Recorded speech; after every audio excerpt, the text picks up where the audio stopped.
Good afternoon, students. Class 10th, subject Political Science, Chapter 6, Political Parties, and today's topic is Challenges to Political Parties. Students, अभी तक आपने पढ़ा कि कैसे political party importance रखती है फॉर डेमोक्रेसी। सियासी पार्टी रिश्ता बनाती है गवर्नमेंट और आवाम के बीच में। फिर भी पूरी दुनिया और साथ में हमारे मुल्क के लोग सियासी पार्टी से ज़्यादातर खफाई रहते हैं। जब इलेक्शन के दौरान किए जाने वाले वादे पूरे नहीं होते और भी कई वजहात है जिसकी वजह से अवाम इन सियासी पार्टियों से सेटिस्फाई नहीं रहती। सियासी पार्टियां अपनी भी इनमें भी काफ़ी कमियां होती है और वो खुद अंदरूनी मुश्किलात जो होती हैं उनकी प्रॉब्लम्स वो टाइम टू टाइम वो फेस करती है। तो इसी बारे में आज हम पढ़ेंगे कि वो क्या चैलेंजेस, क्या प्रॉब्लम्स, वो क्या मुश्किलात हैं, डिफ़िकल्टीज़ है जो वो फेस करती है पॉलिटिकल पार्टी, उनके साथ प्रॉब्लम क्या होती है। तो नंबर 1 प्रॉब्लम है वो है lack of internal democracy within political parties. पूरे वर्ल्ड में और हमारे मुल्क में सियासी पार्टियों की जो कमान है या ताकत है काफ़ी देर तक वो 2 या 3 लोगों के हाथ में ही रहती है, जिससे पार्टी के और भी जो मेंबर्स है वो उनको आगे आने का मौका नहीं मिलता है कि वन मैन पार्टी बन जाती है। तो इसका मतलब है इंटरनल डेमोक्रेसी पॉलिटिकल पार्टीज़ में नहीं होती। जो अंदरूनी वहाँ पर जो जमहूरियत होनी चाहिए वो फॉलो अपनी पॉलिटिकल पार्टी में नहीं कर पाते। Parties membership registers organisation meeting नहीं करते हैं। साथ में पार्टी के जो अंदरूनी इलेक्शंस होते हैं वो रेगुलर बेस पे नहीं होते। इससे पार्टी पार्टी के आम जो एक्टिव मेंबर्स होते हैं उनको ना पार्टी के डिसीजंस का पता चलता है कि कब लेना है और क्या क्या डिसीजंस पार्टी ले रही है उनके बारे में उनको कुछ पता ही नहीं चलता है। इससे क्या होता है, पॉलिटिकल पार्टीज़ काफ़ी हद तक पीछे रह जाती है। जो सेकंड चैलेंज है वो है डायनास्टिक सक्सेशन। कभी कभी डायनास्टिक सक्सेशन का मतलब आप यहाँ पर ख़ानदानी जो चलता आ रहा है,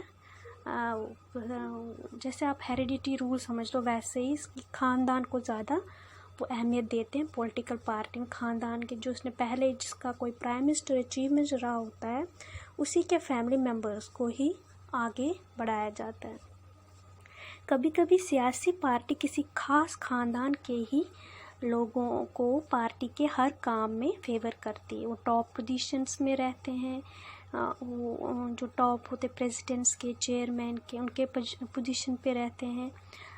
इसकी वजह से क्या होता है, जिन पार्टी मेंबर्स ने पार्टी की काम और कमान संभालने का हुनर होता है वो पीछे रह जाते हैं। वो एक तरह से वो उनका फिर मन ही उठ जाता है पार्टी के काम में।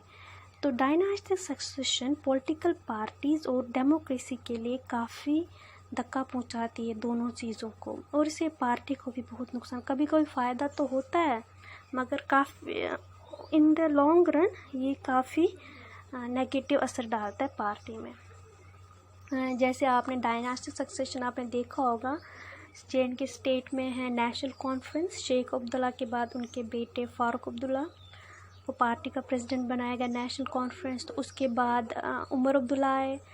तो जो नेशनल कॉन्फ्रेंस में और भी अच्छे लोग थे जिनको फिर इसकी वजह से आगे आने का मौका नहीं मिला। वैसे पीडीपी आप देखोगे मुफ्ती मोहम्मद सईद, फिर उनकी बेटी महबूबा मुफ्ती।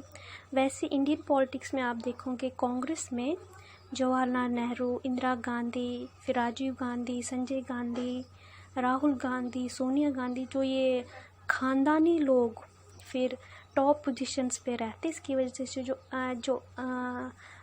जिनको हुनर होता है कंट्री को संभालने का, आम एक्टिव मेंबर पॉलिटिकल पार्टी का काम संभालने का, वो उन लोगों को वो मौका नहीं, वो पीछे रह जाते हैं जो अच्छे हुनर वाले लोग होते हैं। इसकी वजह से डायनास्टिक सक्सेशन, और ये डायनास्टिक सक्सेशन बहुत बड़ी प्रॉब्लम रहती है for the political parties as well as for the country.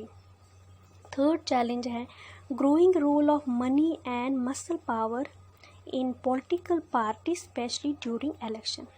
कुछ पार्टियां शॉर्टकट यानी कि इलेक्शन जीतने के लिए रिच, अमीर और पावरफुल यहाँ मसल पावर की बात की जाती तो आप समझ लो यहाँ पर जो गुंडे टाइप लोग होते हैं जिनका किसी जगह पर दबदबा होता है because of their power, muscle power, उनको कभी कभी पॉलिटिकल पार्टीज़ एक अच्छे कैंडिडेट्स की जगह उन लोगों को टिकट देती है इलेक्शन में ताकि जीतने की गारंटी मिल जाए और उनको वो सीट मिले ही मिले। इससे ये पता चलता है कि ये एक तरह से डेमोक्रेसी और पॉलिटिकल पार्टी इन दोनों को ये नेगेटिवली इफ़ेक्ट करता है।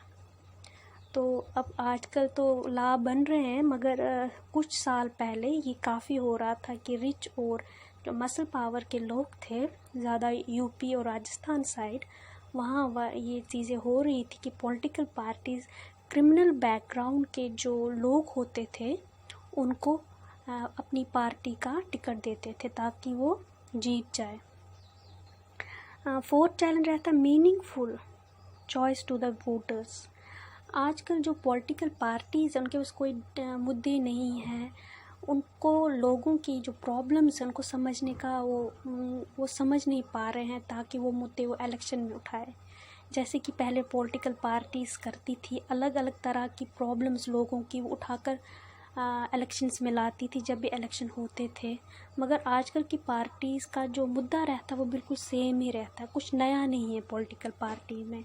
जैसे पहले उनकी जो आइडियोलॉजी रहती है उस पर वो चलते नहीं हैं, तो इसकी वजह से काफ़ी कम बेस बन रह गया अब सियासी पार्टियों का इन द लोगों के बीच। जैसा पहला था वैसा अब नहीं रहा। तो ये जो चैलेंजेस है इनको पार करने के लिए जो गवर्नमेंट है और साथ में जो पॉलिटिकल पार्टीज़ है और जो कॉन्स्टिट्यूशन है, लॉ मेकिंग बॉडीज़ है, उनको कुछ कदम उठाने चाहिए, रिफॉर्म्स लाने चाहिए जिससे ये इफ़ेक्टिव इंस्ट्रूमेंट ऑफ डेमोक्रेसी बन सके फॉर द कंट्री। तो ये चैलेंजेस के लिए अब धीरे धीरे गवर्नमेंट और लॉ मेकिंग बॉडीज़ यानी कि कॉन्स्टिट्यूशन में अब इनके लिए धीरे धीरे रिफॉर्म्स होना शुरू हो रहे। इन रिफॉर्म्स के बारे में, इन सुधारों के बारे में हम अब नेक्स्ट वीडियो में डिस्कस करेंगे। Thank you.